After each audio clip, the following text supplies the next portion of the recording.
Oh, yes. This is the Hardcore Marketing Show. I'm Casey Cheshire, your host for this epic journey. And today's show, sponsored by Cheshire Impact, on a mission to help people maximize their use of Pardot and Salesforce. CheshireImpact.com. Bam. There it is. There it is. Oh, man, it's showtime. This is a good one. This is going to be a good one. My guest today is a marketing automation leader. I can't wait to talk to him. We're going to geek out on marketing automation. He's a technologist. He's a speaker, award-winning, fearless marketer, Marketo champion, all the things. I'm gonna say hardcore marketing champion. He is certified in all the things too. HubSpot, Marketo, Salesforce, knowledge across the board. We're going to talk shop. We'll talk tech. We'll talk strategy. The Global Marketing Operations Manager at Amazon Web Services, Darrel Alfonso. Welcome to the show. Thanks, Casey. Big fan of the podcast and of your work. So super excited for the conversation we'll have today. Yeah, I know we got connected on LinkedIn because we were talking about one of the shows or the book or something. And I just, and once I got connected to you, I started seeing all your thought leadership. And I was like, man, we got to get you on the show because you are blowing up LinkedIn. And we're definitely going to talk about how you are an influencer on there at some point. But I want to do this other thing first real quick. This is our marketing leadership series. I would even argue marketing automation leadership series. So I got to pass you something. It's heavy, but I know you got this. Right. Okay, here you go. Thor's hammer. You got it? I got Look it. at that. Wow, one-handed. You're just casual. Just Thor's hammer, no big deal. So take that hammer and smash for me some kind of marketing myth, bogus strategy, misconception. Just set the record straight once and for all.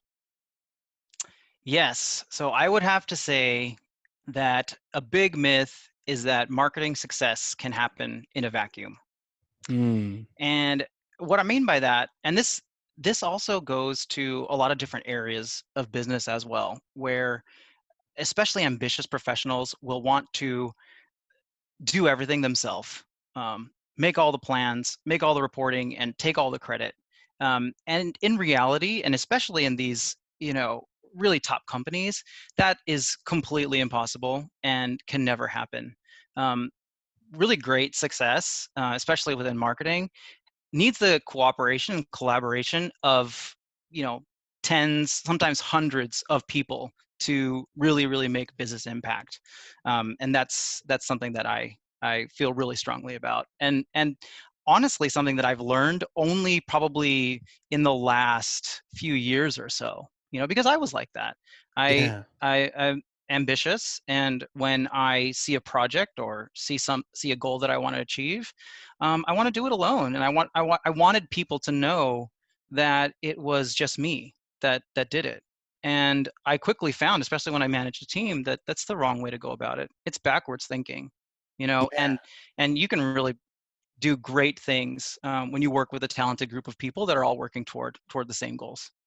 Yeah, it's interesting, right? I think part of that is just the desire to not need to depend on anyone, right? And also you want to show first day on the job, I don't want to be the needy one that has to ask everyone questions. I just want to just do this, and not show any kind of weakness or whatnot, or just you want the credit, right? Thinking that credit is going to get you the promotion that this was all Darrell's project, or Casey did this all by himself. Give him all the credit. Like that's going to be, shortchange, everyone and get you to the top faster. But it sounds like that's just not the case. That is truly a myth that needs to be smashed. It totally is. And I think that we get in that frame of thinking because we want to get promoted, right. Or we want some sort of glory. We want all the press. Right. And the reality is, and you see this when you also go through the process of promoting other people, is that the qualifications are really, are you delivering great business results? Are your marketing campaigns world class? Are they delivering an excellent customer experience? And are you working really well with the people around you and with your different teams? And one of the things, especially coming to Amazon, that I found really needed work was, my project management and program management skills. How do you do something within your marketing automation platform, or within the customer experience, where a lot of different people can get on board and seamlessly execute something. And it's tough because not everyone thinks like you, and that's and not everyone has the same goals. So that to me is extremely important. Not everyone thinks like you or has the same goals. It's Hmm. true. It's kind of Yeah. obvious, but it needs to be said because we don't tend to act like that's the case. Oh, everyone, I just assume everyone knows what I mean by my quick little sentence on Slack or my quick little note in email. Maybe not. There's so much miscommunication that happens because we think that everyone just is the same copy of our brain, and then man, the goals being different. Like it's like when you're aware of what people's goals are, you can really align them because you know if they're the same or they're different or can you work together. But if you don't know what their goals are, people are going to seem really weird to you. Like, why are they doing that? Where are they going? Yeah, I mean, I assume it's the same with your clients, right? Where you Yeah, you something completely works for one client, and then when you switch industries, it's a 180, totally. or they completely need something different. And I think that's you probably see that all the time. Yeah, it's one of the slippery things there is that you want everyone to kind of do best practices and do like you were saying, like global marketing, like cutting edge. This is something that can get an award that's really productive. You're driving results. You want everyone to have those, but the point is sometimes the results that people are going for are different. And maybe it's not like what you'd wish they were doing, but they need like if their sales team wants leads, yes, you can try to work on the fact that they should be looking at something other than leads, but that's what their goals are. So like kind of meet them where they're at as opposed to just trying to like completely, it's almost like empathy, right? Instead of just ignoring Yeah. where they're at and just going right to what you want them to be doing. You're like, okay, where are they at? And then what's the next step from there? Yeah, yeah. And I have experience in both, and we can talk about that a little bit later. But I have experience in startup and mid-size and now Perfect. in enterprise, and it is completely different. If when you're starting out, a lot of times you really just need leads. And you really just need some people for the salespeople to talk to. I mean, they have to be qualified. Sure. But as you sort of move up in the maturity stages of a company, a lot of other things do become more important. Branding becomes important. Making sure that customers feel appreciated, and even potential customers feel like they're getting a good experience with your brand, I think Yeah. becomes more and more important as your company matures. So all of that I think is really different. Yeah, it's a good thing to highlight that there's like a moving target there because I think sometimes people are confused when they're like, oh, this company is backward or trying to throw an enterprise thing on a little startup that's like, well, that's cool, but like our salespeople are bored right now. Like Yeah. let's get them some kind of conversations and not go crazy and get them, you know, grandmas who aren't going to buy your SaaS software, but like get them someone who they can talk to. But understanding where that company is at in that maturity model, um, trying to move it forward for sure, but also understanding just what they got to get done today. Those quick wins. Yeah, and that brings up another thing that I've been thinking about, a myth that I didn't tell you about yet. But Ooh. one of the things that I was thinking about as something that people get wrong is that there's this notion that your systems or your marketing automation setup is going to get to a perfect state, Mm. or one of your programs that you're running, whether it's lead nurture or your scoring or your dynamic content, that it's going to get to a place where you're like, oh, I'm done. Yep. This is good to go now. Let's move on. Off to And vacation. Yep. off to vacation. Like, what's the next job? And that never happens. And I think when I was more junior, I did sort of think that there was a perfect way to set it up. Let's do that. Um, and one of the things that I've just been so impressed with at Amazon is we have this mindset of, even though something's already working well, how can we make it better? And Mm. that really resonated with me. To be honest, it's one of, for some insiders here, or for some people that may be going through this process in the future, one of the interview questions for Amazon is, give me an example of a time where you you had a good customer experience program set up and it was working well. and how did you make it better? Ooh. And luckily, I had an example of that. But I think for so many other folks, that's a little bit borderline obsessive, right? Um, to take a look at your programs and go, okay, what's working? Okay, how can we even make it better? Right. And Ignore the and barn fire over there and let's focus over here for a second. And right. right. Well, hopefully there's not a barn fire Right. over there, Right. but you know, I think that that's such a great way to look at your work. Even, you know, is there something that's going well, and you know, how can you make it even better? Um, but I don't know. Do you agree with that, or do you feel like that's actually a little excessive? I think it's a great, I mean, I always loved job interviews. For some reason, yeah, the tricky questions and because it's like selling yourself. I think we could do a whole conversation on the fact that, you know, people can do a better job of selling themselves and that's really helpful in those jobs. I just loved it, right? And so that question though, I don't know. Like, did you have an answer? Like, did you have to think about it, or did you kind of have something? Had you? What did you improve? Do you remember what you had told them? What did I what I had done?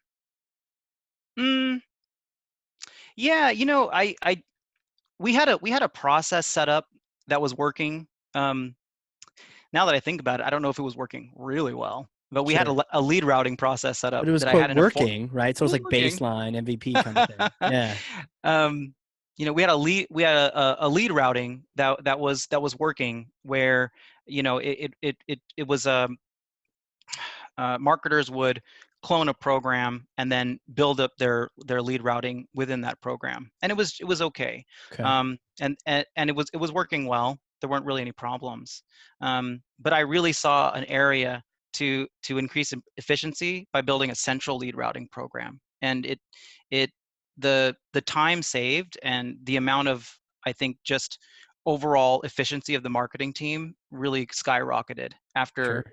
implementing a central lead routing system. So I think if I remember, it's a couple of years ago now, but I think that was the example I used. Yeah, and you know, and time to contact a lead is huge, right? So doing that to better customer experience, better connect rates, better everything can come from just making that a little more efficient. I think for me, I'd probably say something like when I first got into a company, the first time I ever used marketing automation, um, it was NetSuite, and they didn't Okay. have any automation, and so someone would fill out a form with 12 fields on it to get the newsletter. Nobody wants to do that. It's like not a good Right. idea. That's not a good barter for the newsletter. But the two people that would do this to get the newsletter, they would get a call from a sales rep like that day or the next day as like a Yeah. lead, one of the newsletter, and so the experience was terrible. And I remember listening to a sales call one time where the very first question the prospect asked was like, "Who are you again, and what do you do?" Mm, It's like I know. I can't believe we're wasting their time and our time, everyone's time. So it was building in some nurture. So we told them what we are, what we do, and they could experience and do it and try it before getting on the call, so that they either really wanted to be on there or save themselves the time, you know, and avoided the sort of kind of looking at each other, twiddling our thumbs, wondering why we're both on this phone call. Yeah. You know, I feel for both sides. And I feel Yeah, like, yeah, I feel like I'm almost one of those people that are too empathetic. But, um, you know, agreed. Do you cry there, like television commercials? you know, sometimes at the end of Disney movies, Yeah, um, yeah. I I'm will with you. get like, like won't be sobbing, Right. but it'll be like tear. I Yeah, don't know yeah. if Little did you watch glistening. Onward? Right. A little dew, a little morning dew, a Little little Morning Mountain Dew. Dew. Yeah, yeah. So I feel for especially the sellers and the marketers that are more junior in their career. Yeah. They just want to do well, and a lot of the sales philosophy is it's a numbers game. You know, so I just got to talk to as many people as I can, and there's something admirable about that. You know, Hmm. because it rejection's hard, and you know, I did it when I was at a startup because I did both sales and marketing at the same time. But Sick. so you know, and it is true. If you do call a certain amount of people, you will get some success. And when you're earlier in your career, you sort of need that practice. So I try not to shame people as much. I try to stay positive when I'm either giving feedback to salespeople, and Yeah. I never try to criticize, especially publicly on LinkedIn. And I think that that's something that we have to stop doing, in my Yeah, opinion. it's an interesting topic about the criticism. Sometimes I wish though we like just tag the person that did the whatever weird thing that someone's like complaining There about, you go. so we can Yeah. like give them enough social pressure so they stop doing it, you know? Otherwise, Oh yeah. otherwise you're just talking about it and it's like, okay, we're just talking about, we're all getting fired up, but who sent you that? Like who, especially when there's like women leaders in marketing, you share something like some dummy did something ridiculous. Oh, Jessica, someone called someone um doe eyes or like deer Doe eyes or eyes. something, Wow. right? It's like, what are you doing? And maybe hopefully it was just a different language and it was like, okay, you're not really sure.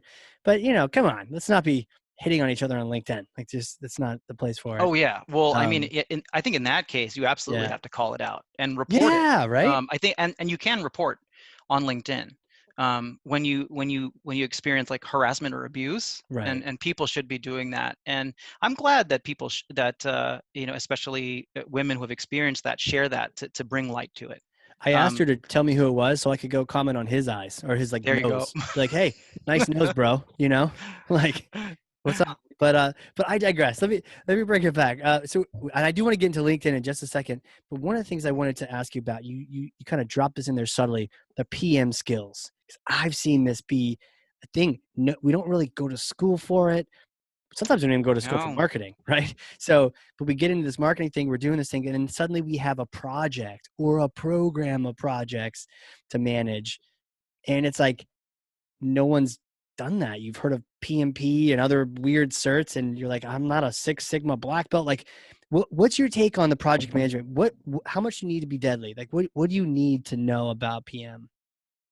Yeah, so and this is really interesting too, because it also depends on the size of your company, right? Good So point. if you're a one person team, one person army, a lot of it is really executing and on your own to-do list, making sure you get stuff done. But then as soon as you hit mid-sized companies, you get into project management, where to get things done, you have to influence people, often cross-functionally, right? People not in your department, to Mm, move things forward. And then at Amazon, program management is a huge thing, and it's managing a collection of related projects in service of some sort of initiative. And I found that by studying it and really trying to focus on how you can make it better, it can really improve how effective you are in actually delivering results. And I think that I don't know that you need to get certified. I'm not certified, right. but I recently read a book. It was called The Unofficial Project Management Guide for the Unofficial Project Manager, right? Really? Yeah, I liked it. I liked it a lot, and it kind of distilled the essence of what you need for good project management. And I read the book cover to cover, and I felt that my work had improved by 50%. And all of the things, Jeez. like I felt it brought clarity to what I was doing. And the number one thing that I think that you need to remember is it's about your stakeholders, keeping them updated and motivated, and giving them this these sort of guideposts or these milestones that they have to hit, in order to get something successfully through the door. And I think if you remember that concept, it will really bring a lot of like life to your projects, and a lot of discipline to it. Right. Hmm. Stakeholders, right? And I found this too, expectation setting. Expectation setting. Even with like my team, people aren't unhappy with the team because they're freaking awesome. Anytime there's ever a conflict or something we need to address, it's expectations. Is what are you expecting? And like we need to have that conversation like 3 or 4 times to make sure we're not miscommunicating, right? Different brains, different goals, make sure we're on the same page. It's all about expectations. So whether you're, client side or an agency or anything, it's all about the expectations. And I like you're like the stakeholders, the people, and would that be like the VP of marketing, the VP of sales, or whatever size company? It's the different people that own the different parts that you're interfacing with. Yeah, and think about it this way too. You know, when you're doing a project for a client, you know, does it ever really go the way you think it is? Like Sure. exactly, Right. you know? And yeah, I mean, I'd be curious, how often are you when you are working on a marketing automation project, how often are you kind of rescoping and like pivoting the whole thing? Is it often or Not anymore. I see, And okay. sometimes we've learned some great stuff. Brian on our team he's like a project. He could have written that book probably, and so we've learned a Okay. lot from him in terms of scoping. And the fact, and part of the scoping is also the things that you say that are not a part of it, right? The exceptions or the out of scope, right? Just so you're clear Yeah. with people to be able to say, okay, it's not this, it's not this, it's not this. Not Yeah. to be a lawyer, or not to be. And sometimes that was that was like my myth, was I would think like, oh, I don't want to be like all legalistic with people, but it's like, no, you're just over communicating. So we're clear, like it doesn't involve Communicating. this. We're not going to walk your dog. We're not going to do this, but we are going to move you off of Marketo, right? So it's like in doing that. But you're right, there are changes that need to happen, and if that's the case, then the second part you brought up, the guideposts, the milestones, whatever the mile markers, to be able to show people, not just tell them, okay, this is going well or it's not going well, but visually, or give me a number. Like, are we not at 100% yet? Are we at 75? Like, where Yeah. are we? So I get a sense for what needs to happen. Yeah. And otherwise also the motivation to help you also fizzles out Yeah. if you don't know what's going on. You know, I see that a lot where you kick off a project and everyone's so fired up, and Yeah. then 3 months later it's kind of like, hey, what happened to that thing? What happened to that project we were talking about? You know, I was excited about it, but nothing ever happened. You know, because you didn't you think it's over communicating, but it's not. It's keeping people updated and informed about, like you said, where are we? Are we Yeah. 50% of the way? Are we 75% of the way? And you know, the projects that I come across, I find often that it's the first time. Um, it might be different. I think that maybe within your clients you see patterns in industries or patterns Hmm. in technologies. I find that the stuff that I'm working on a lot of times is the first time. A lot of times Yes. it's That's the difference. unprecedented, Yeah. and Totally. um, it never is the way I think it's going to go. It's always like something random is going to come up where, oh, this platform actually needs a double security check, or um, you know, we didn't consider these set of fields, and Right. they're not these set of fields aren't the right types, right? Right. So we're going to have to restructure the data for this to work. And I think becoming fluid and ready for issues to come up, it really helps with the stress, and also with making sure that things get done, even though it's not things won't turn out as you expect. Yeah, and building that into the plan. I think you really, the eye-opening moment is if you're doing something for the first time, and oftentimes you are. Otherwise, you would have already, it's already done, you know. And so we come up with against that with migrations. Like very rarely in a marketer's life are you doing a massive migration off of a big platform onto another big platform, and so it's usually scary. Never done it before. Now, because that's almost all of what we do, right? We do a Salesforce, Pardot, and Uh-huh. we do that all the time. We're able to say, okay, we've seen all. It's like that. What's that insurance commercial, right? Where they show like, oh, the deer falling into the pool. We've seen that before. Oh, Yeah, it's all like it's farmers, I farmers. think, or something, Farmers. right? Yeah, they're like, oh, and they always have fun, weird things. The plane that whatever, right? It's like we've covered Yep. that before. But you're right. If it's your first time, you don't have that realm of knowledge. So, and I can imagine you got to plan, put that into the plan. Okay, we need a little time in between here. If you have it just all up nose to nose to nose, what happens if something changes and you have to deviate, you know? Right, right. And that brings up another topic, you know, somewhat controversial, and I'm Ooh. actually preparing a post on it. And Here on the it's, Hardcore Marketing Show, I know, yeah, about to get you're going to see it already. controversial.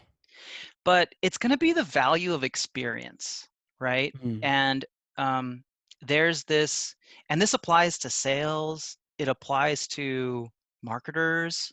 Um, but there was this study done years ago. I don't remember where it was done, but it was on chess grandmasters, right? okay. So like the best chess players. and they it they did analysis of what they had in common, and it wasn't IQ, and it wasn't natural ability. It was pattern recognition, right? They recognized a set a huge number of patterns on the board that they could then action on, and kind of change their strategy around. So that's what made a grandmaster. And the only way to actually get pattern recognition is to see them more, is to play more, right? So that for me is such a big deal, with especially when it comes to marketing automation and operations, but most fields anyway, is that you want someone to come in that has seen these patterns and can, efficiently or effectively, bring your business forward. Yeah. And I think there's a lot of misinformation on LinkedIn right now where people are saying, don't worry about experience, don't hire, people based on years of experience, it doesn't matter. And but the reality is, for a lot of roles it does. And I think Right. that, and I hope that they're referring to maybe entry level roles, or Hmm. roles where you can kind of quickly pick up things. Well, I But think it's the Southwest Airlines guy that was his quote. huh. Well, Um, I know a lot of people are, saying it, and it's a bit controversial. But Kurt Kelleher, I think. Yeah. but I He mean, was if like you hire for attitude, not for skill. hire for attitude, right? So I mean, Casey, let's say you have a really big migration project Yeah. to do. Um, Attitude is certainly going to be a part of it, but I assume you're not going to hire someone just because they feel enthusiastic, Right. right? To, to, Doesn't to work handle out the well. migration project. No, it's great to have that. You got to have that too. But at Yeah.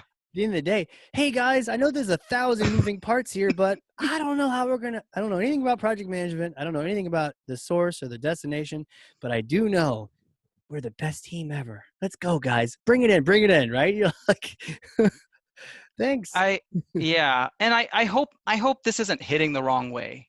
Right, right. But I will say, just from my experience in hiring people, and also seeing, in the past, the difference is, it's exponential. Yeah, If you bring in someone that knows what they're doing, it's like bringing on another of yourself.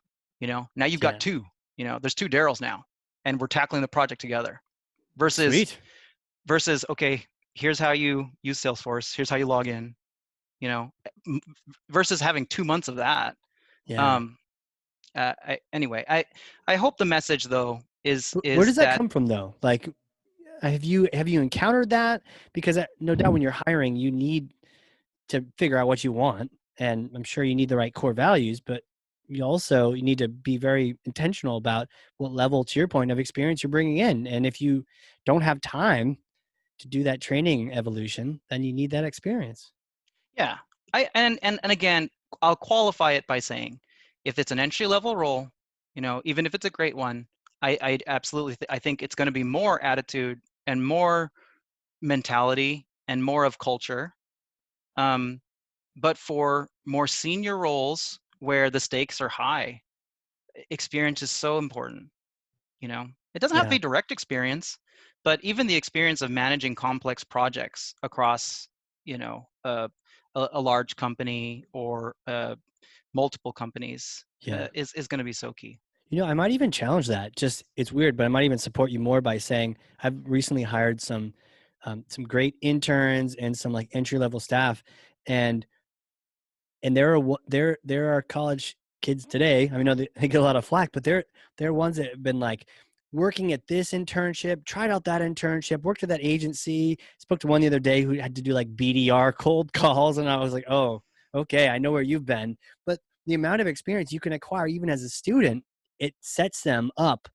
And again, maybe neither of them know the skill you're talking about. Like, okay, you still need to train this, but the fact that you've you've done all this video production or you've done all this other stuff, you're shining. It says, because I know I'm dealing with someone a little bit. It's not another, it's not Darrell number 2, but it's like, okay, I know what I'm working with here. Let's go for it. And so it's so much important. It's so important for every level to really emphasize the experience. Yeah, yeah. And in that case, I mean, that is experience, right? Yeah, If they're yeah, doing side project, that is. that And counts. that's a lot of, some college students reach out to me for advice and around they're having trouble. And that's exactly what I tell them, start a side hustle, Yeah, go on Upwork and take on some projects and learn how to do it. And then all of a sudden, after even a few months, you can learn HubSpot or another type sure. of platform. I think my message is we shouldn't discount the value of experience. Mm. Deliberate experience, I think, is so important. And I think that, one of the things that I get surprised about myself is, when someone comes to me with a complex marketing automation problem that I saw a long time ago, I can remember how to fix it. And I'm like, Yeah, oh yeah, all you have to do is do this and this. And then in my mind, I'm like, how did I know that? It's because I've seen it before. And I'm sure yeah. you've come across that same thing where you surprise yourself with how much you remember, you know? Sometimes it's the agony of having to research it the first time because you have no idea, and you have to Mhm. like talk to several people and search all the FAQs, and you finally find the solution, and you and it's funny because you're right. You may never deal with that same situation again until, a few jobs later, and it comes up, and you're like, oh yeah, let me tell you about it. It's almost like the person who's asking you the question. You're like, there's a story behind this. I could tell you, but here's the answer. But then let's talk over lunch on the story because this is wild. Back in my Yeah, day, I had to Google this up and down to find the answer, and here's your answer. I don't know. It kind of sticks with you though. it does. It does. And, I think one thing, though, is that you can have several years of experience and still not be proficient at your job. So What is there that? yeah. How does it? Yeah, so, Yeah. I mean, I think, we come across these people sometimes, right? Where they've Hmm. been in a role for a long time.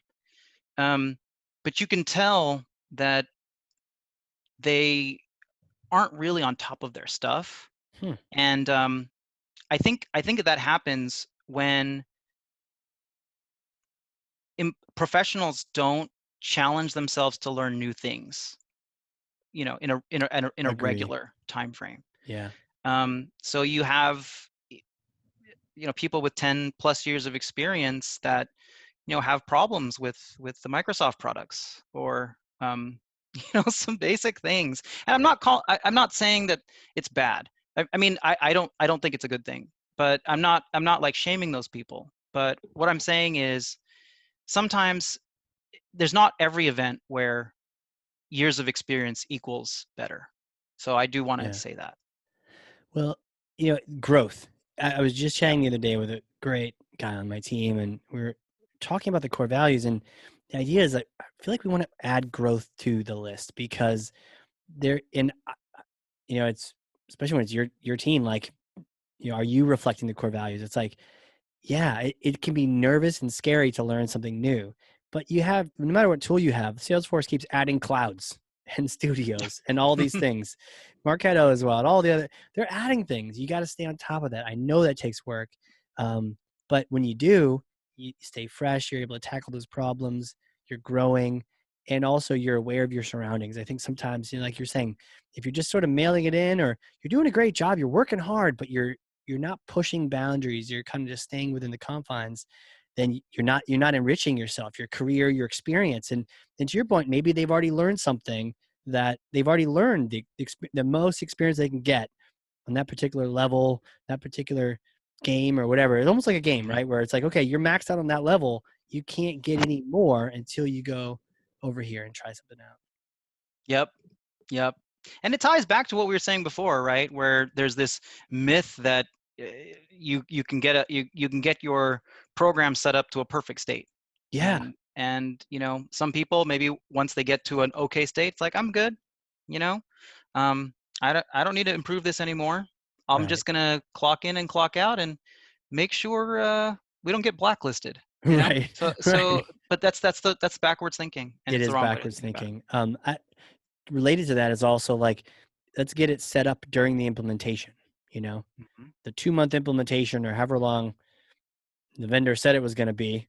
It's like, that's the start. That's like the tip of the iceberg. You're getting things connected, but now you get to have fun. I guess it's different, especially marketing automation. I want to kind of bring us into marketing automation and really get your take on that too. Is that, it is like how you do marketing, and there's all sorts of facets to it. Yes, you want to set it up to be automated, but you'll be building things and getting more targeted and more exact and more relevant to your users the more and more you add to it. So it's like something you'll be continuing to build onto your whole job. Like it, and so there's not really that finite moment. It's more of the way. That's the way that you will go, not like the destination is somewhere you can put your finger on. Absolutely. Absolutely. Yeah. I think when it comes to marketing automation, two things that I like to think about is, if you're at a smaller organization, I think the key thing is to think, where do the marketing automation programs roll up to in terms of a report? So the report is sort of what the end goal looks like. And it could look like number of MQLs, number of meetings booked, pipeline, marketing influenced or marketing generated pipeline, and then revenue. What does that look like? And then you can then sort of draw dotted lines to each of your marketing automation priorities and make sure that they are all contributing toward, or at least indirectly toward those goals. That's what I like to advise on if you're at a smaller organization. And there, I think directionally you can do that for a large one too. So that's a really important one. I think that for me, and what's really been helped when you're at a large organization, is the concept of training others and building your processes and programs with the idea that other people will use them. And that has made a really key difference for us.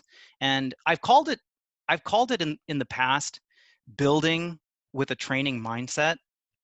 And what it means is, when you build something, like let's say it's a new event program or a new nurture program, you need to envision yourself teaching this to another team member. And when you do that, and when you teach the way you built your program to another person, you'll realize how much it clarifies your thinking and clarifies, it makes sure that the program that you've built is in the most elegant way that it can be. And it's not hobbled together and hacked together. And you are thinking about things like, you're asking the tough questions. Why is this here? What impact is it going to have on the business? Do we even need this? So those are two things that I think can help, whether you're at a small organization or a really large one like Amazon. Man, building with a training mindset. I love that. Like sometimes when these things happen, you just hear the name of the show, like in the middle of it. Like it's very, very meta. You're like, whoa, like the clouds part and the sunshine comes down on you, and it's like, here's the name of the title. But the idea that it's not, this literally circles back around to the very first myth, which is like, it's your baby, it's your tool, hands off. This is my marketing automation program. I own the marketing automation. Don't touch it. Yes, you need to protect and ensure things are being followed. You need to be a traffic cop sometimes, but it's not like it's going to be your baby forever. How many times have we seen that in marketing automation programs? The more complicated, the worse this is, when that one person that was using it, especially the more technical ones, they were the one that used it. They were the kind of the bottleneck, but they leave, right? They go get another job. They go become a consultant. Something happens, and that company has no idea what's in their system. Sometimes it's automated. So there's things happening. They have no idea. Sometimes they'll come to us like, please help us move to Pardot or something. And they have no idea. Like, oh, what do you have? How many landing pages? Or yeah, we're not even sure. We're not even sure how to get in necessarily to the account. So can you go hop in there for us? But yeah, but the contrast would be building, and maybe even if you are a one person there, maybe you won't be there forever. So almost being like a steward of that account. Like, okay, why am I doing this? What's a good naming thing? It's not just, maybe I don't have to name it perfectly because it's just me in here, but what if it wasn't just me in here? What if I'm training an intern later to do this, or I'm training a whole team, or one day I want to be mid-market or enterprise, and I need to have these habits. to name things and to act like other people are watching you, whether they are or aren't. I could see that being just a great habit. Yeah, and it when you do that, when you build with a training mindset, it makes you a better builder and program owner. It's very similar to, I don't know if you've heard this before, but you become a really good employee once you start managing someone. I, has everyone ever told you that? No, but it Because makes total no, sense. it does. So because when you manage someone, you actually step outside of yourself and you start to see things that another person does that you also tend to do. And so it makes you step up because you are sort of a role model and you don't want to be a hypocrite. So if you tell your employee, I'd like you to get things done on time, on an agreed upon time. I'd like you to follow up. I'd like you to um, participate in team meetings. You can't say that unless you do it, Yes. right? So being a manager naturally makes you a better employee, and that sort of kind of ties to when you're building with a training mindset, it makes what you build better because it's cleaner and it's more elegant. So And, I and, I, and I you're have a asking, you're doing what you would ask someone else to do if they were in your system. If they were yep. caring and feeding for your baby, you would want them to, hey, no, hey, get that naming stuff squared away. Let's put it all in folders. Let's do it this way. This is you should start by doing it that way so that they can learn from Totally. you. Yeah, it makes total sense. Be a better builder having that training mindset. I had a question before I forget.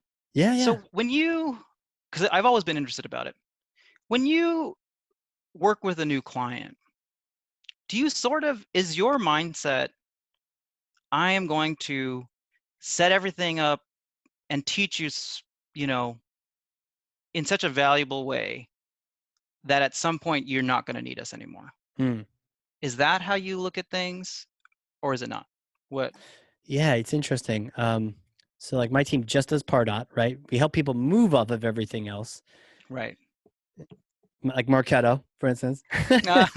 So, but one of the things, so we help people move off of it, but man, I just lost my train of thought because I was all dissing Well, Marketo.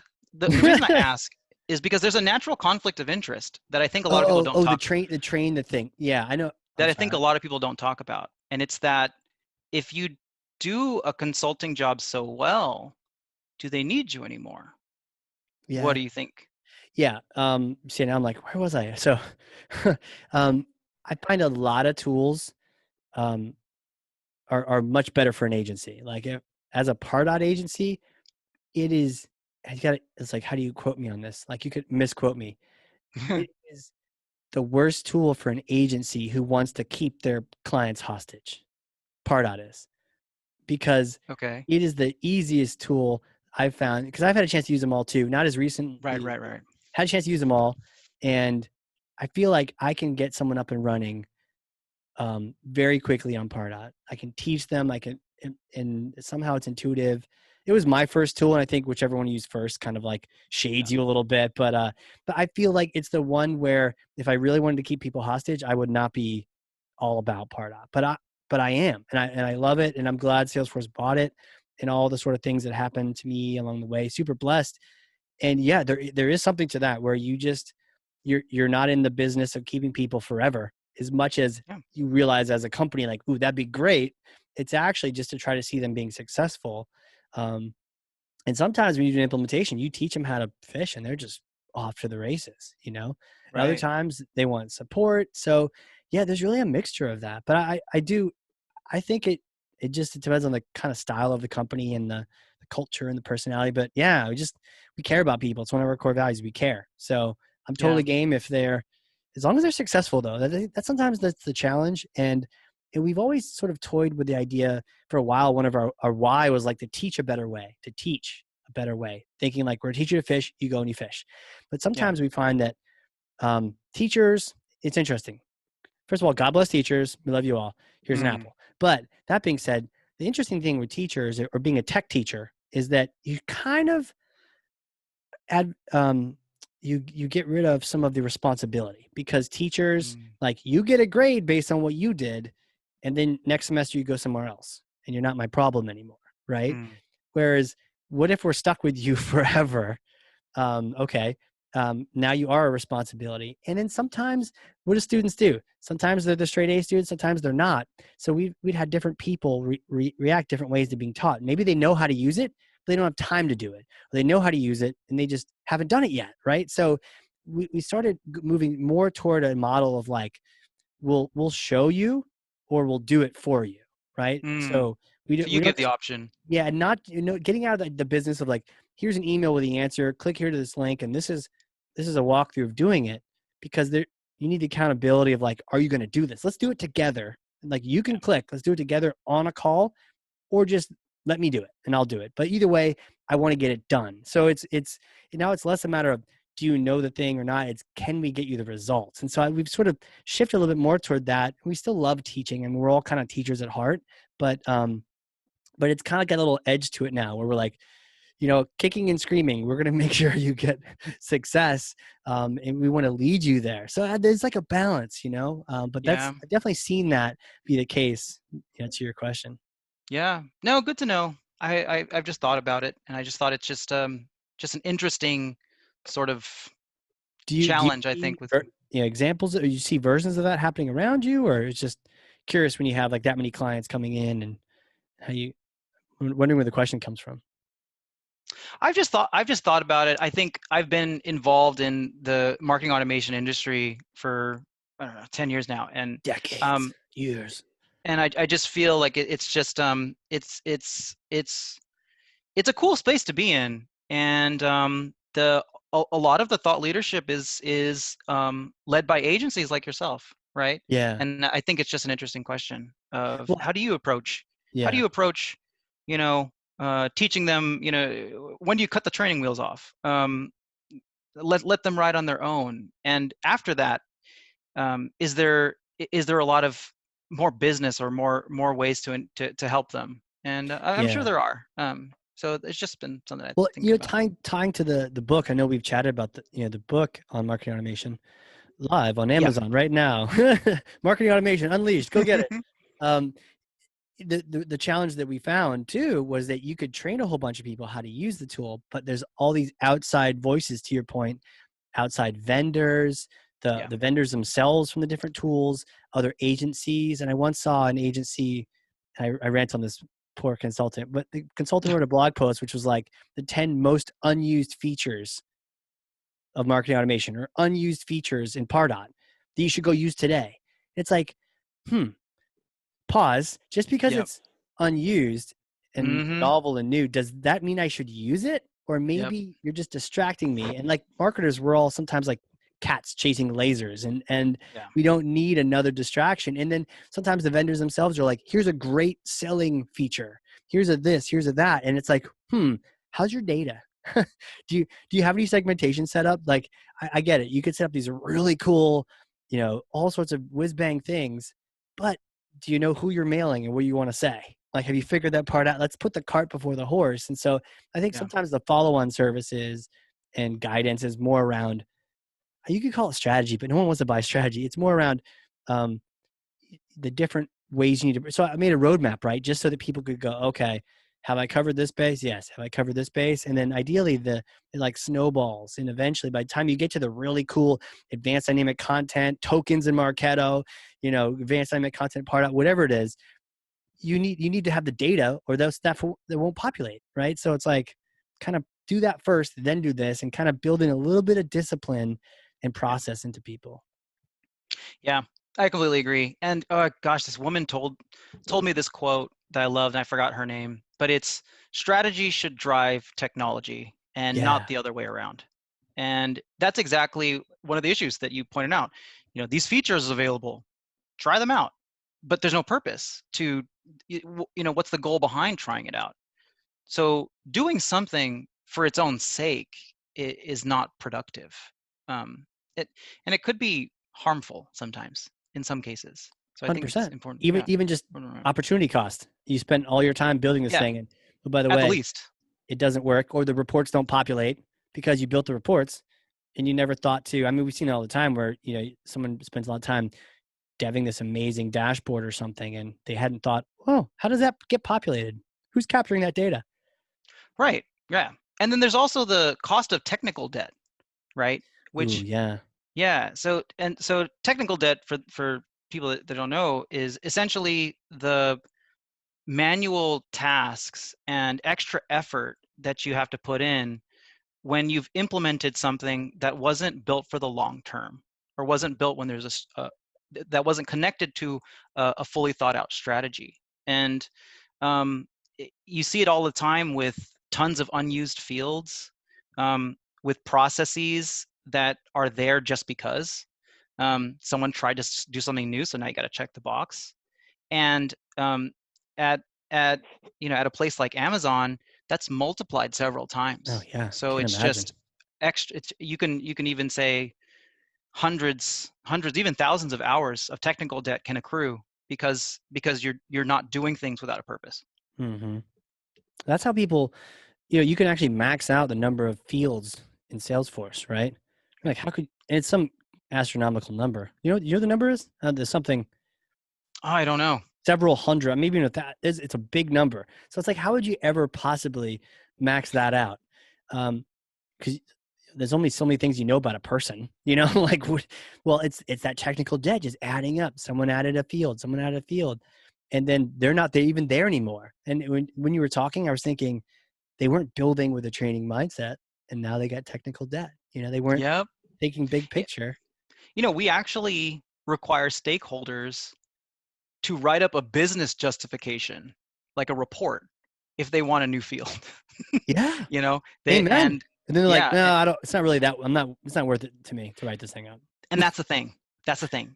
Just the exercise of itself weeds out the people, because some people are will just come and say like, oh yeah, can we make a field for their pet's name, or for their favorite type of sunset or something. It's Right? just like ridiculous, that is obviously a one-time use. So requiring that people have some skin in the game Mm, is a big thing. It yeah. helps you at least know if they're serious, and if there's like real consequences and benefits of creating the new field or the project that they're doing in general. Yeah, I'm sure it weeds out most of the people, and then probably another half of them are filling the thing out, being like, "I'm going to get this field built no matter what." And halfway Yeah. through, they're like, I don't. I'm.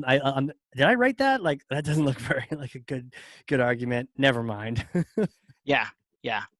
One of the questions is, what are the consequences or ramifications if we don't do this? You know, Yes. and that opens people's eyes, because a lot of it, especially around like productivity enhancements, things like that, you find that the consequences are actually really minimal. It's like, well, I save a few minutes here or there, um, but you have to do those things to restrict or limit the amount of to guard against technical debt. Yeah. And it's just so valuable. Everyone is going to thank you later on. Yeah. And So, I mean, the downside is you have a field, and when you have a field in there, favorite sunset. I think I have a field in mind saying like favorite drink or something, but favorite sunset. that I can buy that. Favorite Favorite drink is ice a good cream would one. be great too, because nothing says love like loving your customer like ice cream, customer experience, hashtag. But if you have a field in there, no, you can't just delete it. That's what people don't realize, because Hmm. what is it tied to? And so there's a lot of hours maybe your team have to go through, other teams, whole meetings to go, do we need this field? What's it tied to? Is there some Apex code going to not trigger and it's going to break 9 things and cause thousands more? So you got to be cautious in that one little tiny field. That's the technical. That's like well, it's just a field. No. It's all the ramifications of, even if it's harmless, getting rid of it. You got to make sure it's harmless. Right, and then it's not documented typically. Oh, for So sure. so you've got this technical. You got what happens is you create churn, right? Where people are don't know what a field or process is for, Yeah. so they spend all this time trying to find out, right? And that churn is everyone that has to stop whatever they're doing, whatever high value projects they're on, Yeah. and go through the history and see, what is this field favorite sunset for? Did we Mm-hmm. use it? Are we going to break something if we don't populate this, right? So it's just so important to look down the road and do things like, even if it's not a full like business report like we require, have it be a questionnaire. You know, what's the field? Will you use this again? Are you the only person that's using this? Um, you know, technical requirements like what's the field type and all of a sudden who should be visible to. But and like I said, you know, what are the ramifications if we don't do it? And that I think at minimum people need to think about when they're making something new. Makes sense, man. I want to shift a little bit and take us over to LinkedIn because Yeah. you are like a master of it. I'll give myself like a purple belt. You definitely get a black belt. Um, what's your approach to it? Before we even get into any sort of like tactical, really cool tips, like what is your overall approach, strategy, if you will, the purpose? We talk about don't do something without a purpose. What's the purpose of you on LinkedIn? What are you doing? You spend some time on there. You're an amazing thought leader. I respect the hell out of it. What are you doing? So thanks for the kind words, first of all. Yeah, The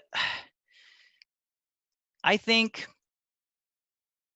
you know, and I mentioned this when on our pre-call, I'm really into professional development. It's like one of my things. yeah, And I feel that when you write about it and you help other people with it, there's something that's really kind of gratifying and fulfilling about that. So I think that underneath there's that, you know, altruistic thing that I really like to think that it's all yeah. about. Um, but I will say a lot of it came because of a lot of my engagement on LinkedIn happened after the lockdown. You know, I Sure. think that people are going to LinkedIn and other social networks because they're craving what we're missing. You know, we don't get to talk to people, and we're missing what people say, and it's weird not to hear, you know, gossip in the hallways Mm-hmm. or, you know, shit talking by the water cooler. You know what Sure. I mean? That's like valuable to us as humans, and that's what I think is really important. Um, one thing that I find, and you know, this is my personal opinion, is that helpful content, when you post helpful content, it does okay. But what really does well is relatable content. And relatable content is where you see it and it makes you think, oh yeah, like I hate that. Or oh yeah, I love that. You know, me too. Like that's how that's the kind of thing that you should try to go for if you want to get, I think, a lot of engagement, is this idea where you want to make them say, you know, I feel the same way, right? Mm-hmm. Like I feel you. And that's what I found has been really the best, and a learning experience for me too, because I can work, um, and I'm really thoughtful about the posts that I do. So you know, I can put something together that I think is extremely helpful and valuable, especially when people are tackling similar projects. And it just does okay. But Mm-hmm. the best content is the one where it's relatable, and you find that people share it because they feel the same way. And I think it ties back to what I was talking about, right? People like to talk near the water cooler and say, "Hey, crappy weather, right? Yeah, I hate it. I can't do this," you know? And it's just something that I think is just part of us. So Yeah. that's kind of how I've been thinking about LinkedIn and posting about it. It's cool you've adopted that. I feel like I've witnessed that and maybe for a while I kind of like fought it, because you write this post that's like really what people need to read, and then the thing that goes comment viral is something about like, I don't know, bacon, and make sure it's not, we're gonna run out of toilet paper. Yeah, as long as we sell bacon, we're fine, or something like that. Where you're like, really, really, but this post is gonna, but the relate. Are you able to tie them together? It's almost like we need to get people with the relatable, but can you sneak in some things that are actually going to help them? I'm not even talking about sales. I'm just talking like, because it feels like the same kind of stuff where we're like distracted by lasers, but what really is going to help us is the food, the cat food. So it's like, how do you, or are they still helpful? I don't know. Or just You for know, fun. I actually have strong feelings about this. Yeah. But I have to ask, what are some of the posts that you find really annoying? Well, I was saying earlier, the ones where people are complaining and like Yeah, I want to take action, like I want to do something about it. So it's like I want people to be able to say something's wrong, but like tell me maybe they don't feel comfortable sharing it, so maybe that's not good. But I want to like fix stuff. So if I hear problems, I want to answer them. I right. think I hate salesy posts. Salesy Um, posts, like posts like that are all talking about about their product or themselves. service. Yeah. Yep, Um, that's right. but I guess I follow a lot of really cool people now, so it's like it drowns everything out. We got you and Chantel and Nick and everybody else, Hmm. so it's like I have a lot of good stuff that I'm seeing. I don't know if I even remember the stuff I'm like avoiding. I gotta go pull up LinkedIn. Well, maybe. Well, you can unfollow people, so that helps. True. So if you really don't like what you're seeing, you can unfollow them even if you're connected. Um, so so I felt the same way. Where why doesn't so the question that came to me was why doesn't the best and most helpful and actionable content perform the best? Right. And you can actually go back, and it's so hard right now today to go and find articles that people have written on LinkedIn, because LinkedIn used to have this thing called Pulse, and it was like it was really Huh. a great content syndication network. It's kind of like Medium, how Oh, Medium gotcha. is, Yep. where you write stuff down and it gets featured on Pulse. They don't have that anymore. And actually, the articles that I've written on LinkedIn articles, you have to really dig to find them. So I actually started by writing helpful long form content, and it just got no engagement. I did that too. So Yeah. yeah, so what I found was I took the key points of my articles and what I wanted to say and turned them into like 1,000 character post, and it really resonates well with people. And I think that what I'm kind of coming to and like landing on is that it's our audience today, it's people today, and it's how they consume content. And it's just how it is, and how your audience likes to consume it. And then that depends on your audience, right? But if you think about it, people today are just scanning and scrolling, Yeah. right? And unfortunately, it has to be interesting for them to catch their eye. But I will say, and you mentioned this before, it's exactly what I do. I write content in a really consumable and almost like, interesting or funny way, but there's usually some sort of underlying message. Yeah. And it's Oh, always around yeah. professional development because I love professional development. I'm looking at So, one of yours right now.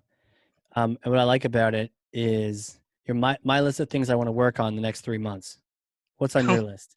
And you actually put a like a screenshot from I think it's like iPhone notes or something, yeah, you know? it is. And you did I'm glad you didn't like crop out the little icons at the top because like I related to that because I'm like, oh yeah, I know that app. It's a You silly use little that app. app, right? Yeah, I've used it because what else you gonna do? You're gonna use there's other ones that can store it, but you get it's hard to edit. So it's helpful. It's just right there. But you get all these and you got all the different emojis on there too. And make a note to read that later. But yeah, so right, it's relatable, but at the same time, what you're doing, I totally get it. This is a great example. We'll link to this too. At the same time, what you're doing is you are kind of maybe nudging people to say, and you said hashtag professional development, maybe you should be thinking about the things you want to work on in the next 3 months. Be a little more intentional about what you want to do, what your goals are. Hint, hint, wink, wink. But here are mine, and they're Yeah. cute. It's like, and they're fun. So Yeah, and that's how, I mean, it's a learning process for me too. true. And I thought it would be a cool way to get someone to stop scrolling because just like you said, they'll recognize the notes app. The notes Yeah. thing. It's like you probably write stuff down because that's what I do. If I when we were talking pre-interview, you asked me to think about some things. I wrote it down in my notes app. So I hope that familiarity kind of speaks to people. But the deeper message is, these things that I'm personally wanting to work on. And, I think others, this one woman in the comments said she printed it out and she's going to make that be her sort of also her self-improvement plan for the next 3 months. And I feel like that just means so much to me. And it also it also sort of, I don't know, proves that I think a lot of other people feel the same way about professional development and about getting better. And a little cheesy, but it's a positive message, and that's what I like. So You know what? I find the cheesy or the cliche things are actually the most true usually, right? And they tend to only be cheesy for people who aren't doing them and they feel bad about it, right? Otherwise, it's like, yeah, yeah, it's cheesy, but maybe I should do that. Like, oh, write down my goals. Or it's like, yeah, go do that. Put it, but that's how powerful is that the lady shared that she was using that list too. I mean, that's got to feel really good for you, just inside because you've helped in a way. That's what you talked about. You wanted to help people. I also think that it carries some weight, right? For Yeah, especially people that are having a lot of people read their content. I feel like you have sort of an obligation to write things that matter. I don't know how people feel about that, but that's how I feel about it. Um, anyway, so I mean, talking about professional development, do you feel that you've become better by interviewing all these top leaders and people that are really good at what they do? I know you interview authors and you know um, influencers and stuff. Has it made an yeah. impact, or have you been doing that like all along? Like, do you just No, talk to I people, you just haven't. didn't record it? I try to learn all along, and I think before COVID, a lot of audible books. Oh, Um, 100%. love listening. And trying to get those in on a run or something or a hike. But yeah, the podcast, it was like 2.5 years ago now, which is crazy. Um, Congrats. Yeah, it's so great. yeah, but dude, the amount of learning, and I'm not even like kidding that I'm learning is, and if this, so I can see, I heard one time that like Jay Leno, they made him interview people. Like it wasn't like he got a chance to choose when he had the Tonight Show or whatever it was. Like they're like, you're gonna interview this person, and he like maybe he knows that person, maybe he doesn't, but he's got like, hey, you're great. But like I get to interview people that I really want to learn from and emulate, and so I'm literally learning from you on the LinkedIn stuff right now. And so and sometimes there's overlap, but what's cool is then when there's overlap, it's the things that stack and stack, and you keep hearing the same message, like, oh, that is something I gotta stay with. Other times it's like the LinkedIn thing, that's gonna stick with me. Other times, I've talked to a bunch of people about ABM. There's a lot of FUD, Mm-hmm. a lot of myths and mischaracterization around ABM, and there's a lot of people who've written books about it. But I gotta tell you, authors, I guess I'm in the list now. Got to be Yeah. careful because you can quickly be out of the game. And so, talking to the people doing it in the trenches, some of the VPs I talk to are folks that are like actively doing ABM. Who are like, yeah, you don't need to sell your soul for this. You'll be fine. Here's how to approach it, or here's the drawback, or here's what you don't like. Oh, they're in your ABM target, but you don't know anything about them. Great. How are you going to find that out? Like that's actually an unspoken problem.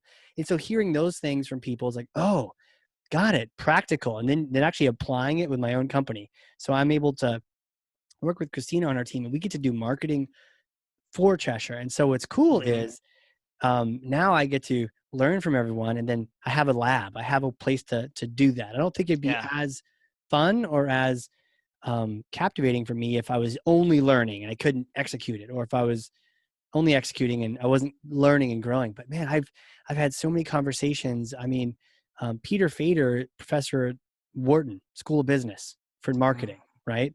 Hour and a half. That guy just smoking my brain, right? He was Yep. just filling it full. He just cracked it open and just poured a bunch of stuff in there. And I hope some stuck, but like, Yeah. yeah, it's such an honor. It's really, it's my MBA, right? Is really Yeah. what it is turned Probably better. kind of a custom one. Yeah. So And it and yeah, it and it makes I think it makes the process of trying to do really great work, I think it makes it even more fulfilling, when you write about it, when you create podcasts about it, yeah, because you're revisiting and you're reflecting.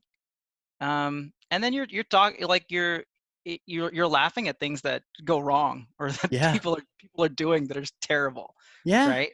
yeah. So And it's some of it's it's just a good thing. unspoken too. It's like ABM, right? So we're doing ABM right now at Chesh, and we thankfully have learned from a lot of really smart people doing it. Okay, we're not a vendor. We're not selling anything about it. So don't pick 1,000 accounts. So we pick 5, right? Because we're a small Mhm. company, so we pick 5. Medium-sized company, maybe they pick more, but you don't pick 1,000, right? And so we're learning that. In some companies that we've tried, and no one's home, right? Yeah. They're not. So we're trying one other thing, and we're moving them off the list. We're gonna add somebody else back in there.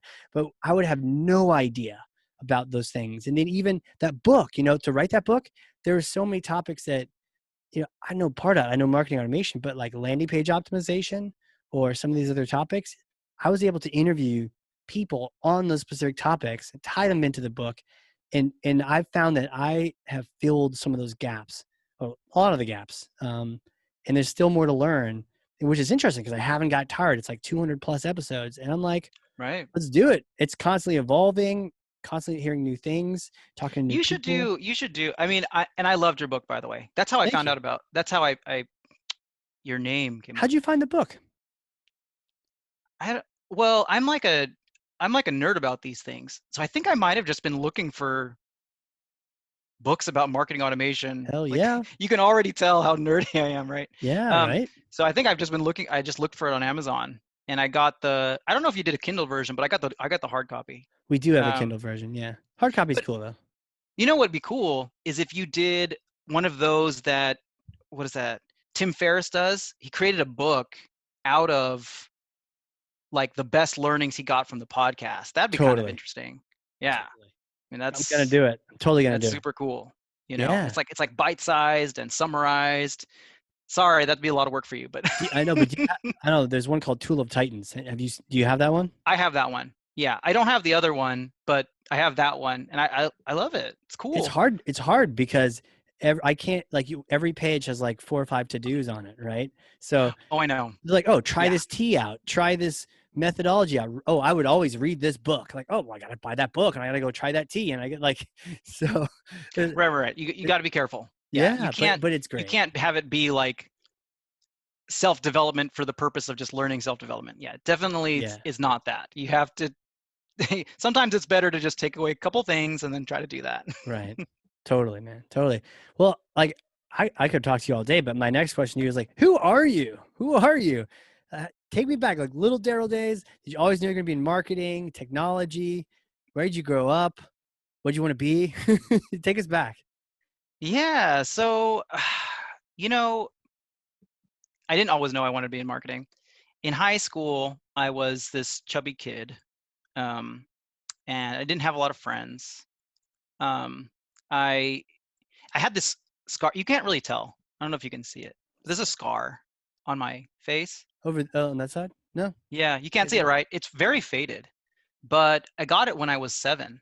And if you can imagine, like, it was probably worse than Harry Potter's scar. Yeah. It's just a streak. It would be like a red Z all across my Interesting. face. Yeah, and it made me really self-conscious. Um, Did you fall down the so, stairs or like what happened? oh yeah, so I was riding a bike and I went off a ramp, Hell you yeah. know, and it was funny because my dad was watching me, but he didn't tell me to put on a helmet. So I scraped my head along a 4-foot wall and just like Oh, all the way across. 36 stitches. no kidding. In your face as a 36 in my kid? on my face. Tiny face. Yeah. And yeah, tiny face. Right? Yeah, and I just felt like that was a big part of my childhood was being sort of ashamed of this scar. Wow. So when Um, you look back, like that's a big chapter is all around that. well, I think that you know later on, like after high school, my scar started to fade, Yeah, right? So it wasn't the first thing people pointed out.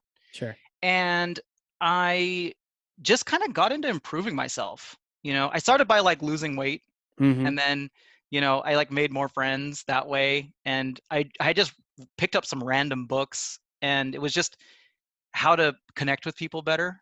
Okay. And I found that my life just really greatly improved just from simple things like that I did. Like like measurable changes. Like Like if you um were to pick 3 simple things, what would you say? I think okay, so I think being healthy Like, you don't have to be like ripped, but I think Sure. like being physically fit does wonders for your confidence. Yeah. It actually helps you talk to other people. And there are people, of course, that have limitations, and we have to be sensitive to that. And it's not for everybody, but I'm a big believer in fitness. Yeah. Well, And even your mood, right? One time I had, sorry to interrupt. I had a kid's birthday party and I was like eating healthy, and then they served like Pizza Hut pizza. Sorry, Pizza Hut. Uh, your pizza is not healthy, but you know what? It's a kid's birthday party. I hadn't eaten breakfast. So I was like, let me have a few of these pieces. So good. Like, so good because they're wrong. Probably not even real food. But sorry, Pizza Hut. But uh, afterward, that afternoon, I was like kind of down and I was just kind of, and it was just, I was like, oh, I kind of made a bad call and I was just kind of dragging. So, but yeah, whether you can get fit or injuries or what, at least if you can like be intentional about what you're eating, that's like so huge. It's not easy, but oh my gosh, important. it affects your mood, you Yeah. know? Yeah, yeah. Okay, so that was I one. That was one. Um, I think the other one is um, just sort of being yourself and being confident and not ashamed of who you are, and that comes across when you talk to people. You know, um, Mm, I think when you're trying to be someone else, or you're trying to like do this facade, it it it like taints everything that you do. yeah. And I think that's so important. Actually, that reminds me of Mulan. I don't know. I'm a Disney fan. Have you watched Yeah. Mulan yet? Oh, not the new one. Not the new Is it one. good? All right, you should. I'm not gonna spoil it for you, but What is it? I've watched the old one. Is it different somehow? it is. Oh, okay. Don't Yeah, spoil it, I guess. surprisingly, it's different. Disappointingly, a little bit, it's different. But when I was working for a startup, and I know that's fast forwards a little bit, I became it was a really small startup, less than 60 people. I became a manager really quickly. So it was Hmm. like I was like 24, and I managed a team of 6. Okay. Um, and I look back, and it was such a stressful time for me because I was trying to be this high producing manager with a high producing team, and it just wasn't me. you know Yeah. it came through, like when I interviewed, in my one-on-ones with people, when I just tried to get them to do things that were probably excessive, like you're 5 minutes late, or you didn't fill out your report on time, come on, like this is the third time. So you're a And it tough just manager. I can imagine. right, and I've been that's, I fired think. by some tough managers. um, but I thought that that's what it took, Yeah. and Yeah. I think what's worse was it wasn't me. I was trying to be Yeah. something I wasn't. And I try to remember that, because it wasn't a great, I learned a lot, but it wasn't a great time now. And what I like about where I work, and my team, and even my company before, was, I was able to bring myself to work. And that's Mm, that I think really helps in your confidence. Um, and it helps you be super confident when you talk to people, because you're not hiding something, hmm. and you feel like open.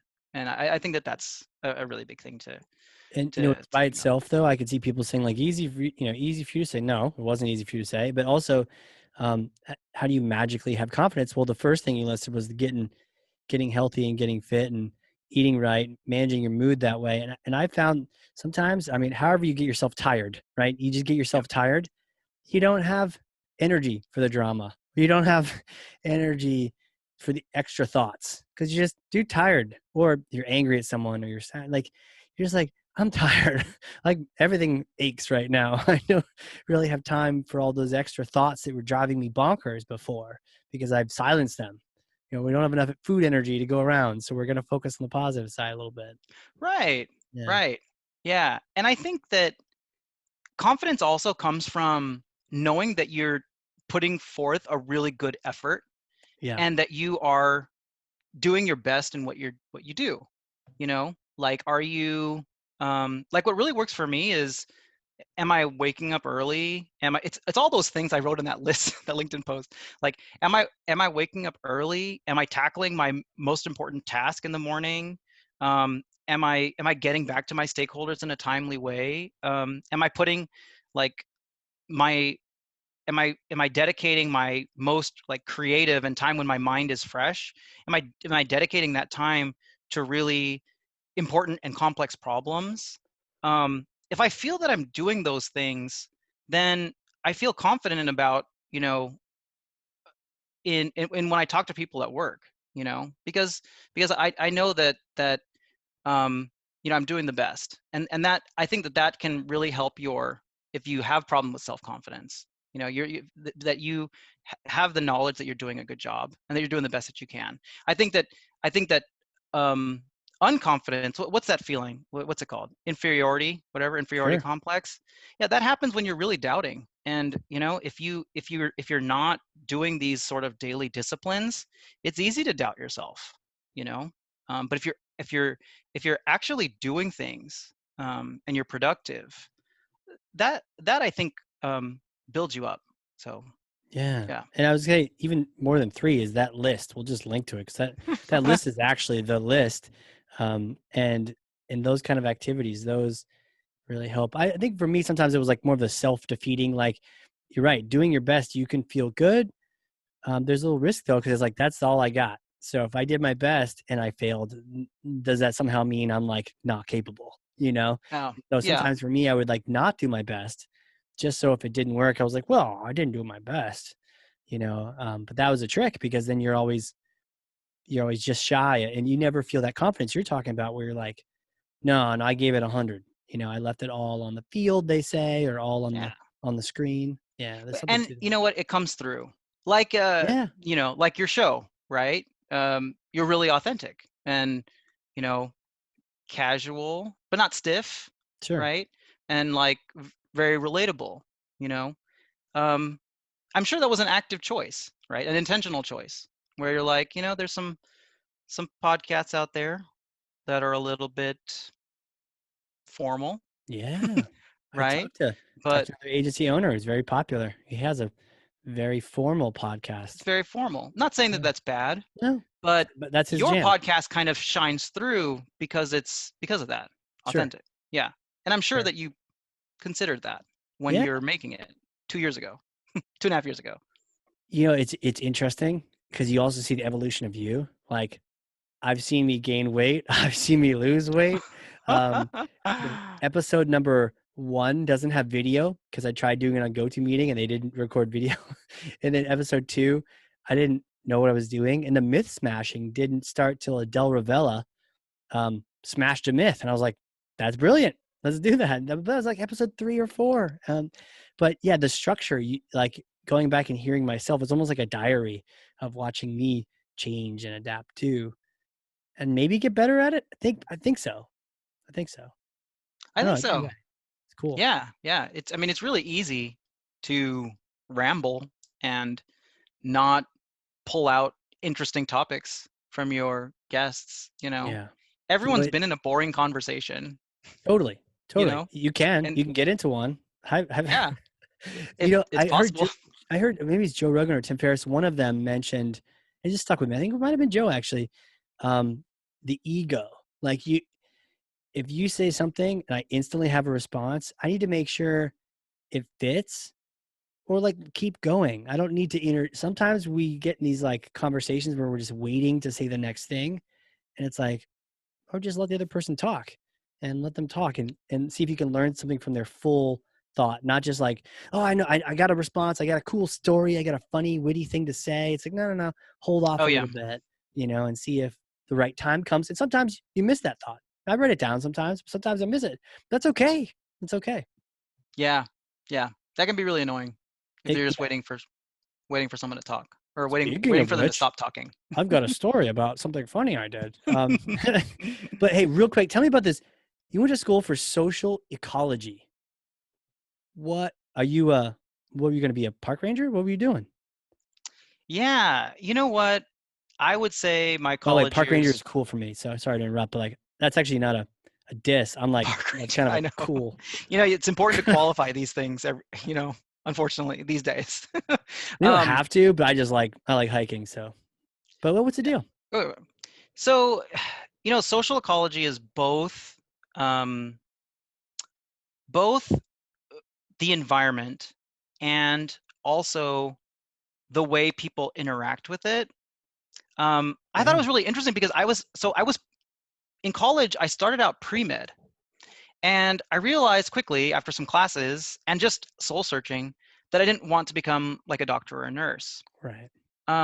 So I just went and just kind of picked a major that I thought, hey, this is kind of interesting, and had an interesting makeup of classes. So when you're thinking about, there's a lot of like in social ecology, there's a lot of like there's a mix of architecture, a mix of how the environment works with like city planning, Hmm. um, and then also like psychology. There's also a lot of classes in psychology about how people think and how they're affected by their outside environment. I thought that was really fascinating. What I really found, I think at the end of it, I was like, I'm not exactly sure this is for me, but I did end up really liking the psychology classes, Yeah. because yeah, it's just so interesting to see how the way we think really influences our life, and also kind of scary to see, in the case of mental illness and mental Mm-hmm. disabilities, what it can do to people, or what their experience could be. So that I think is what I took away from that time. It goes to show that whatever you study, it comes down to people, in marketing. It really is about people and the empathy we were talking about and all that wrapped together. It's not so much that degree as you studying and understanding what people want and how you can help them. I think we're all just trying to help people in marketing, or we should be. Yeah, yeah. I always think about, and I don't know, maybe this is a question for you. Like, do you wish that you went to school for marketing? Did you go to school for marketing? No, computer science. Computer science. Like, Yeah. do you think things would have changed if you'd done that? Do you Well, regret doing that? I was able to get this like dual major where I did communications as well, but I didn't even know what anything That's was. really similar, Yeah, I I think, anyway. just agree. You really? Yeah, I think marketing communications, there's a lot of the principles are really similar. It's different, yeah, but yeah, I mean, yeah. I knew I didn't really know. I just knew I liked the internet, and programming websites, and but what I found, and the school helped me in a way because it took me deeper and deeper to the computer. So I was doing like microprocessing, gates, open, close, open, close, open, close, and I'm like, what am I doing? I wanted to be like in my early head, I wanted to be like the network helper guy who was like, oh, your computer's not working, let me help you out, and like actually talking to another human with technology, as opposed to yeah, just the technology. So I realized it was more about the people for me and spent more time doing that. But I tried a lot of things. I tried HR, PR, yeah. sales, all the different things to try to find what fit. How'd you get into marketing? So I worked some odd jobs after college, and then I started working for that startup. Mm-hmm. It was like 4 years. Um, Really, I was like employee number 5, and it was so much fun because I was doing both sales and marketing, Huh. right? And like I would be on a sales call in 1 hour, and the next hour I would be launching a webinar with myself as the host, Really? and yeah, and you know what it reminded me of, like sales and marketing and just trying to grow. It was kind of like a game. And I don't know if you've ever made this sort of analogy, but it's kind of like a game because you try different things and then you see if it works, and Mm-hmm. there's always a score, the revenue, and for us it was, because we were fast growing early stage, it was, did we beat revenue last month? Yeah. And it was just like such a cool game to play. And it's like, halfway through we're like, we're not going to make it, we got to try something else. Like, what are we going to do? um can you do a webinar, can you like, and I we did some shady stuff too. So You that's trying why all I don't, the gray that's why I hat. don't yeah, that's why I don't try to shame too many people, is Right. because We've all been like there, right? we would just like find lists and just blast them. And what else would we do? We would run arbitrary promotions, like, Mhm. oh, I hate to say this, but and that's why, like, I was young and I didn't know, Yeah. but we would say something like, you know it's it's Labor Day, so we're doing this. Right. But it's just like, really? Like a Labor Day promotion for SaaS software? Um, so anyway, But you tried stuff out, right? That's what you try marketing stuff is. It's out and just see just what works, testing. and that's Yeah. where that's where I really fell in love with it. And I found that I moved from sales to marketing because I was good at talking with people, but I always like wanted to do one to many versus one to one. Maybe it was me being impatient, but I wanted Yeah. everyone to know why they should buy something, or what a product could do for them. Yep. um, and I wanted to influence more than just one person at a time, and that kind of stuck with me. So that's why I picked marketing. But I do really value salespeople, and it was 100%. fun. Yeah, it was a Dude, lot it's of fun. fun. Your early days, you had that feedback. I think sometimes we don't get enough of that in marketing. That um, man, that you close a deal, you got the sale, the thing happened, immediate tie to revenue. Like you were making a difference, and it helped being in the sales seat as well because you could see actively. When you get that email that says like your SOW signed, whether it's DocuSign or whatever it is, there's a little like hooray, or PDF or There scan, whatever it is. was back then.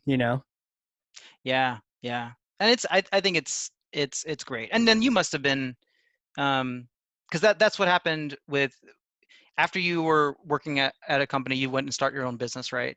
And that's Yeah, kind of once you broke off on your own, you probably experienced a lot of that same fire and same thing. totally, But man. what's interesting is like there's different pros and cons to being at both at a startup or like at a big company, and there's different things that you can pull from it. Um, yeah, would you ever kind of go back and work for someone else, and or be at like a you know go back to corporate life, or this It's a is good, the it's a good question. I'll summon my inner Justin Bieber and say never. But of course that'll get me banned from YouTube for even saying that. But um, yeah, you never say never. But I really, it's like professional development, personal development. You realize what you're good at and what you're not good at, and then you try to build a life where I think it was Robert Frost was like your vocation and your advocation, the things you love doing and the things that you get paid to do are the same or they overlap. And then you like manufacture your life around that so you can do the things that bring you joy, you get paid to do them, and then you find other people that get joy from the things that you suck at, and then yeah, and so I've been doing a better job of that lately. A lot of podcasting, a lot of meeting and learning from people, doing the marketing, helping other people launch their podcasts. So I'm really just kind of in the mix. And then also Cheshire Impact, it's beyond me now, right? There are people smarter than me, more experience with Pardot, more experience with Salesforce, and they're amazing. So what I'm trying to do now is transition to be like uplift them. It's yeah. not about me being Mr. Marketing Automation, maybe back in the day, but like now I've got these amazing rock stars on the team that it's them and I want to help, you know, elevate them into the spotlight. So I don't know.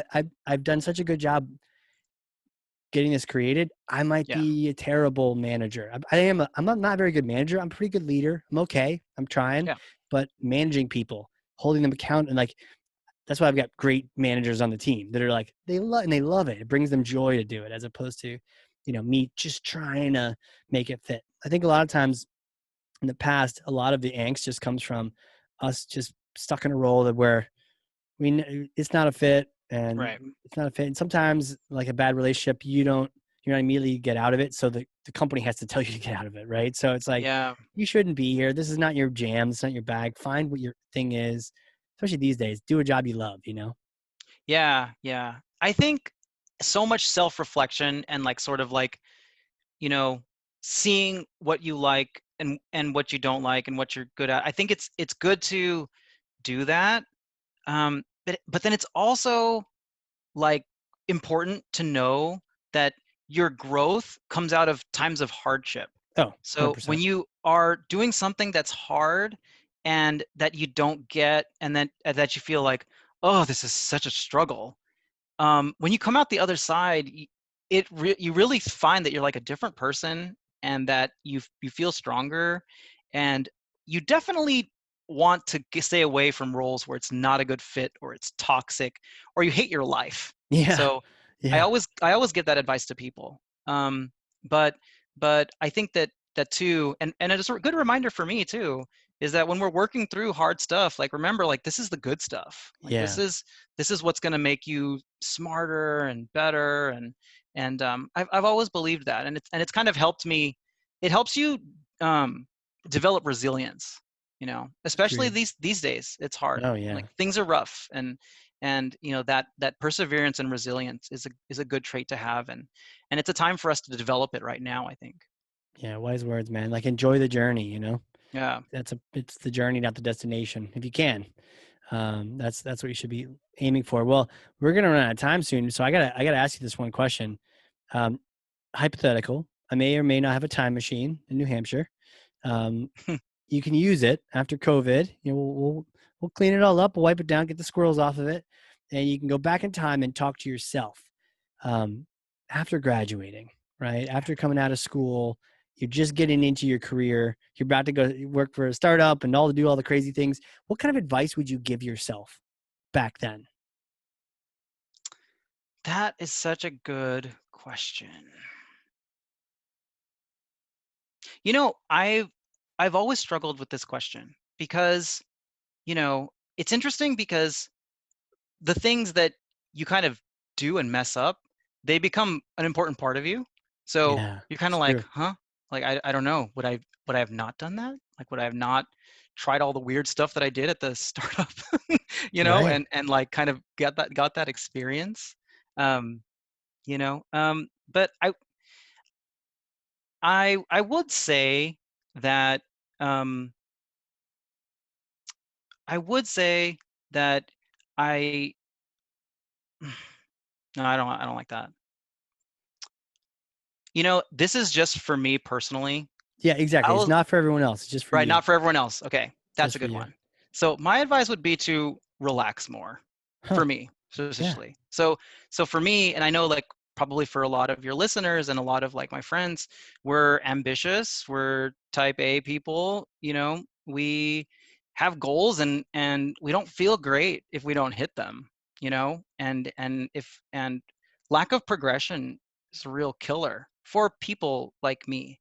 And it's not the same for everyone.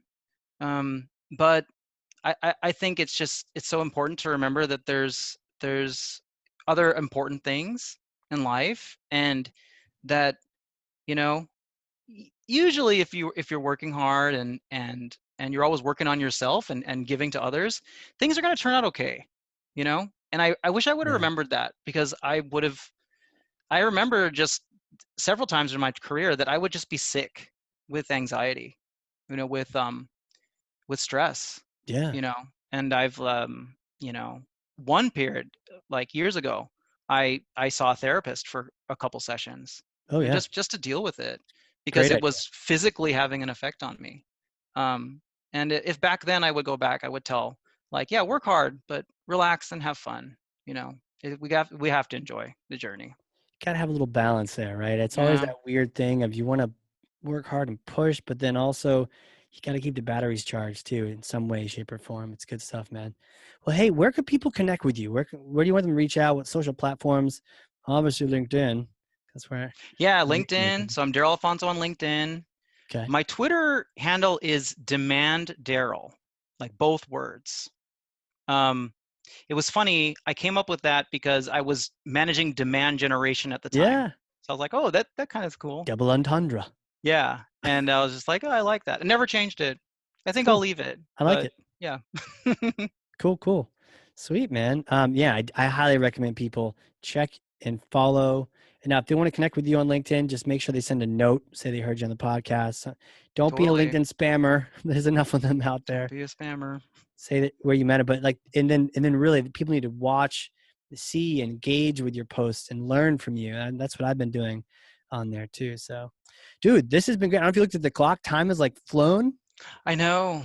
It's amazing. I I feel know. like we got to have episode 2, but we'll give it some months, Right. collect a bunch more stories, and have you come back on it, because I feel like we'll block off like 4 hours. You know, we'll go a couple hours past Joe Rogan's. You know, Yeah, his I'll record. bring some even tougher questions for you that next time. Nice. Good, Ones for good. you, give you some real brain twisters. Yeah, we'll get Trivial Pursuit cards and we'll just play around here. It'll be fantastic. So Parcheesi. thanks for the Um, opportunity, Casey. It's yeah, been great. man. It's really great to connect with you for sure. And for the Yeah, people listening that learned something, and I freaking know they did. Why? Because I have no space left on my tons of notes over here. notes. Then share this episode with someone. LinkedIn is the place to do that. Tag myself, tag Darrell. We will engage with that. And that is thought leadership right there. Dude, awesome time. It's great to have met you. Good dude. Yeah, thanks, Casey. Thanks a lot. Right on. A lot of And for fun. those listening, this has been the Hardcore Marketing Show. We will catch you all next time.